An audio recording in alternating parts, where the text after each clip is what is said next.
Hey everybody, I'm Katallina, and today we're talking about episode 5 of An Archdemon's Dilemma, How to Love Your Elf Bride. Take a look at that picture I've got in the upper right corner. Look long, look hard.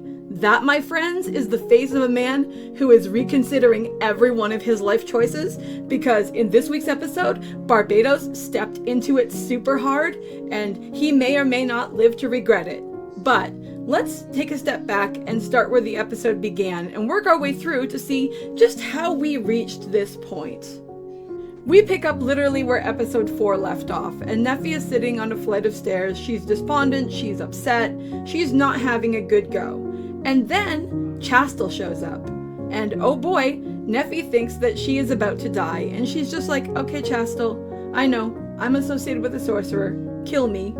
And she's just ready to give up. And I mean, considering what just happened to her, that's not at all surprising.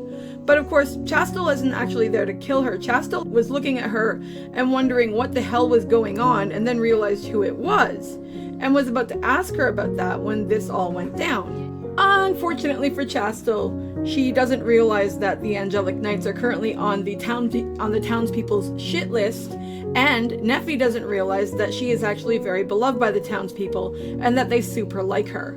And those two things come together when, as this conversation is going down between Nephy and Chastel, which is a big misunderstanding to begin with, the townspeople surround them, get between Nephy and Chastel, are calling Chastel basically useless, unwanted, unwelcome, saying how dare you try to kill Nephy, even though Chastel didn't actually do anything yet, and seem like they're about to throw down with the knight and basically get really, really mad. But Nephy intervenes and is like, hey, nothing actually happened, this is a misunderstanding. Which thankfully leads to Chastel, Nephy, and Manuela going to a pub and getting some food to eat. I really love the scene between Nephy, Chastel, and Manuela. That's the bird lady with the green feathers, for anyone who's confused. I thought it was really cute seeing the three of them actually get to sit and chat without any outside forces interfering, without Zagan being there to influence Nephy, or without the church really being a direct thing for Chastel or anything like that. And it was interesting because we get a bit more backstory on what this world is like. It appears that the Archdemon who died at the start of the series was actually in charge of this town, which means I would assume that Zagan is going to take authority over the town going forward, which will be great once everything gets resolved and Nephy and Zagan end up back together and everything, which I think that's going to be good for the townspeople, because I'm sure that's going to happen. And I thought it was really interesting because we also find out that the townspeople are really pissed off with the knights, because apparently after the whole incident with the guy who was stealing faces got resolved, the knights went around demanding that the people give them money instead of donating money. They tried to make it seem like the demand was a donation, but a donation has to come by willing choice, so of course that didn't really apply.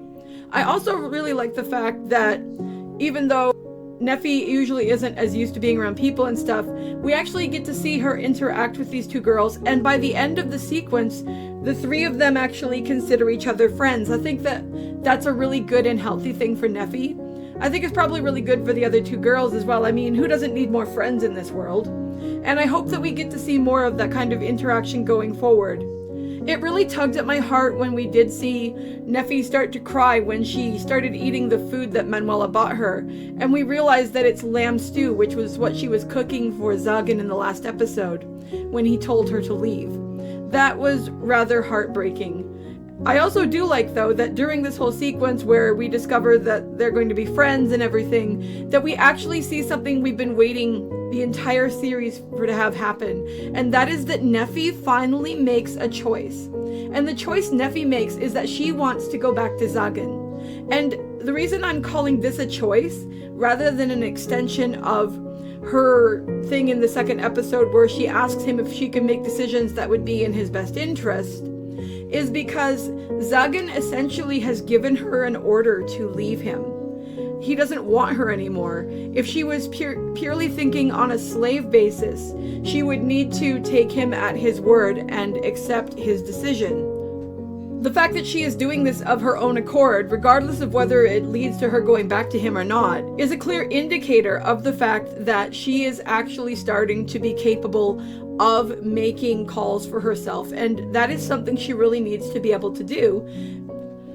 Because as I've said in other episode discussion videos that I've done on these two, they cannot work together if they are not both coming together of their own will. If either of them are being coerced in any way, this story cannot and does not work. And one of the things that's really great about this story is the fact that both of these characters so clearly do actually want to be together. And while we see them actually struggling through the ability to make that clear to each other, it's something that is actually pretty damn clear to the audience. And I think that that's actually really smart. But of course, it's a story, so nothing can be truly easy. The moment that she makes up her mind, all hell breaks loose and all chaos goes through. Guards come in looking for Chastel because they're concerned about her and stuff like that. And then as a kerfuffle is going on there, purple smoke or mist or whatever fills the room, and we suddenly see that Nephy and Chastel have been kidnapped, whereas Manuela has managed to escape. And that is how they end up where we were in the beginning, with them being captured by Barbatos.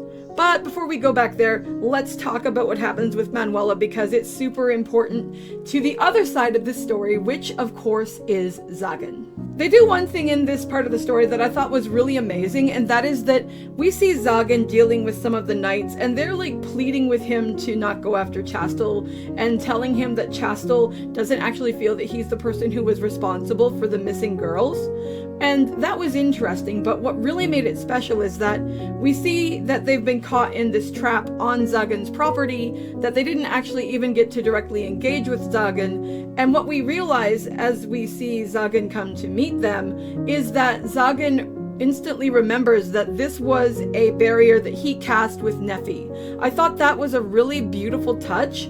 The fact that even though all of this stuff happened at the end of the last episode, he's still thinking about her, and it's like every little thing around him is probably making him think of her presence. And that has to be a really uncomfortable place for him to live right now. I thought that that was a really smart move. But we end up seeing Manuela show up, and she pleads with Zagan to help, and he wants to help right away, but initially he's very concerned about actually revealing himself, because it's made much more clear to us in this episode that his intention wasn't in any way to be angry at Nephy or anything like that. Of course, most of us didn't think that anyway, but it makes it much more clear that his intent was the reality that he figured that Nephy would be okay because the townspeople like her, and he figured that the further he distanced her from himself, the less likely that the church or that other sorcerers would be interested in harming her.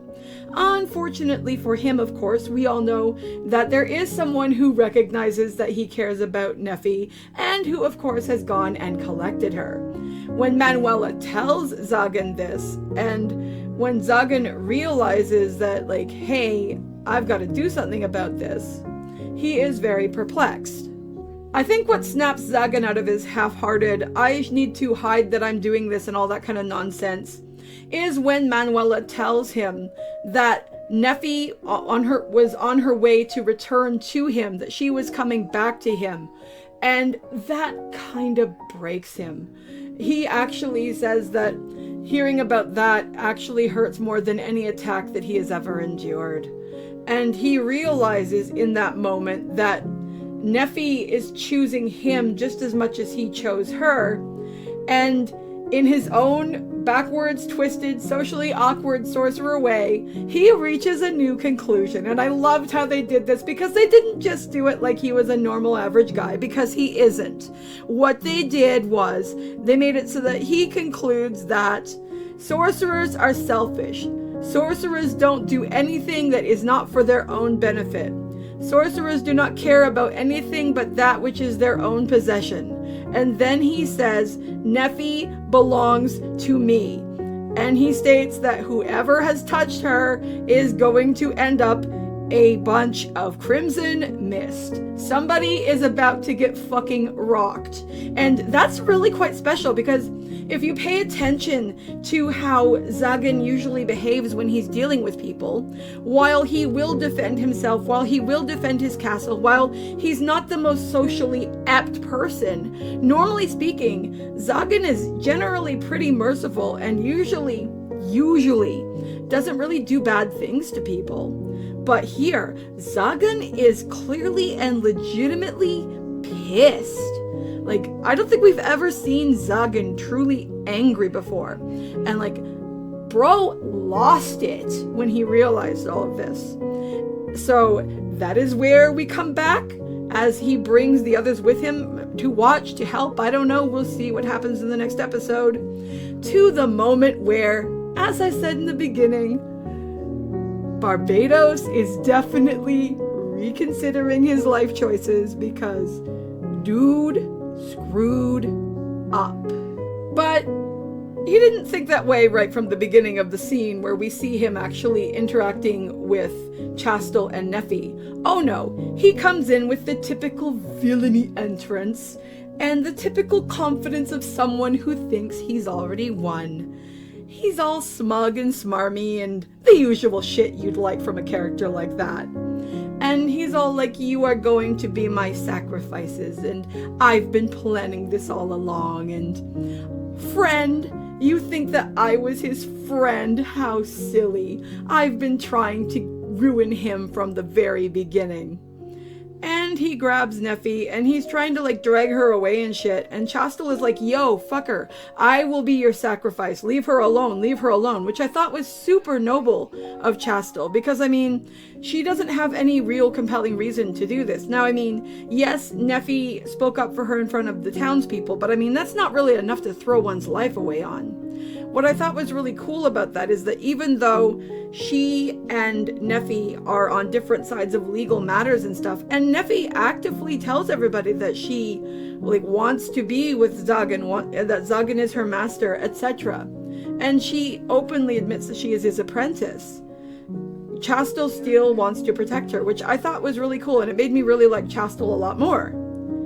But of course, Barbatos is like, the white-haired elf, you are going to be so much mana, blah, blah, blah, blah. And the really awesome thing about this sequence, which makes Barbatos seem like a total asshole, even though we've been seeing hints of that from the beginning of the series, is that this is the first time we actually see Nephy fight back. And not in a way where she gets to like just go into her powers and kick someone's ass or something, but merely that she is actually standing against him and actually trying to defy someone who is trying to take her life.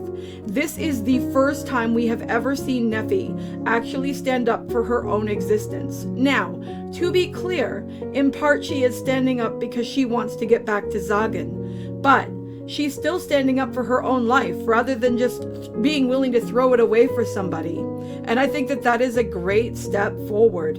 And what I love about it is that Barbatos gets ready to blast her with some magic. Know your place, slave. And at that very moment, Zagan comes through the wall, crashing through. And after Nephy has said all of this stuff in like positive sense to him and to wanting to get back to him, Zagan goes, I would expect nothing left of my apprentice, and obviously stops Nephy from being hurt. I do want to quickly tack on the fact that I thought it was interesting what we learned about Barbatos' backstory, that he actually wanted to be mentored by the mage that Zagan killed as a kid, that he resents the fact that Zagan got that castle, and he clearly resents the fact that Zagan is now an archdemon and is definitely crapping his pants over that. But this is where the episode does wrap up, and I think they did a really great job with this kind of episode and this kind of situation that we've seen ourselves in here. Because this was an episode where they needed to show the aftermath of Nephy being released by Zagan, and this was definitely where she needed to start coming into her own and becoming her own person, at least in part. They also, though, showed that Zagan does truly care about her, that he did this for what he felt were all the right reasons. But we also see him get past this delusion of thinking that she could just have a normal life, which is going to make it possible for these two to reconcile in the next episode, I would hope. And we're going to probably see a really epic fight between mages. Now, I cannot recall. I've seen some of the source material, but not all of it. I don't know what's going to happen to Barbatos. I I personally hope he does not get turned into Crimson Mist, because despite his flaws, I really like Barbatos. I would love to see Barbatos grow and change and have depth and everything, because we're seeing that from practically every character in this series.